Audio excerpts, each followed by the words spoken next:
ये है सिंगल है 6499 RMB में, और कम्बो में मिलेगा आपको 8399 RMB में। तो कम्बो में इसके साथ में ये सामान है जो आप आने वाले अपने अगले वीडियो में देखेंगे आप।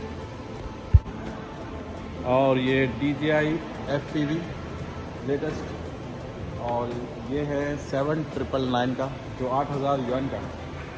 ये भी three, right? Yeah. 1 2 3, this 1 2 3. The controller, yeah. The controller also, controller Googles and Googles and the machine. the machine. This comes in 7999. Thank you dear. ये DJI का बड़ा शोरूम है। और ये जो है मोशन कंट्रोलर है, कंट्रोलर भी इसके साथ में है। DJI बहुत ही अच्छे अच्छे ड्रोन्स बनाता है और बहुत ही सक्सेसफुल है।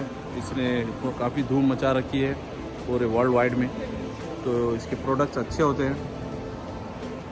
तो ये काफ़ी यहाँ पे काफ़ी सारे ड्रोन्स हैं नए पुराने। जब भी कुछ नया ड्रोन यहाँ पे आता है तो मैं यहाँ आता हूँ शूटिंग करने के लिए छोटी सी, और फिर आप लोग को मैं बताता हूँ। और उम्मीद करता हूँ कि भाई आप सबको ये छोटा सा मेरा वीडियो ठीक लग रहा होगा। अच्छा लगा तो आप लाइक करें, सब्सक्राइब करें, शेयर करिए।